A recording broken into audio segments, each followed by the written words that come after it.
Najua leo nataka nikwambie jambo jingine tena. Ni kwamba mtu wa kwanza ambaye unatakiwa kumtegemea ni wewe mwenyewe. Mtu wa kwanza ambaye unatakiwa kumwamini ni wewe mwenyewe. Kwa maana kupitia wewe unaweza ukaleta wokovu kwenye maisha yako.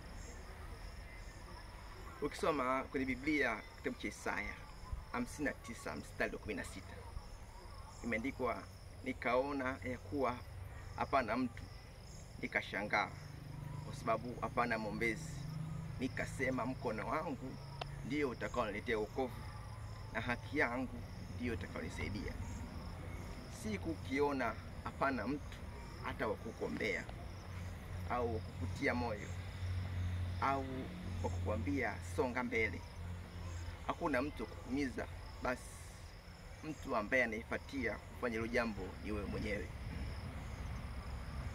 Sisi binadamu tunapitia nyakati mbalimbali. Tunapitia nyakati ambazo hakuna mtu ambaye hata kukutia moyo. Kwa hiyo una jukumu na wewe kujitia nguvu ili uweze kupiga hatua mpaka ufike pale ambapo nafsi yako inataka ifike. Kwa mfano, ukisoma tena kwenye Isaya 63 mstari wa 5, Biblia inasema, nikatazama wala hakuna wa kunisaidia, nikastaajabu kwa kuwa hakuna kunitegemeza. Nikasema, mkono wangu ndio utakaoniletea wokovu na ghadhabu yangu ndio itakayonitegemeza. Kwa hiyo akaangalia akaona mtu hayupo kumsaidia akastaajabu. So ukiangalia siku hiyo, ukiona siku hiyo hakuna mtu yote hata kukutia nguvu, hebu staajabu.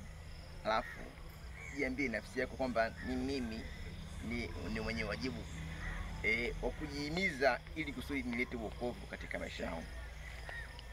Kwa hiyo mtu wa kwanza sio mama, mtu wa pili sio baba, mtu wa tatu sio kaka. Mtu wa kwanza wa kumwangalia si baba mdogo wala si shangazi, bali ni wewe mwenyewe. Hebu iangalie nafsi yako inataka nini.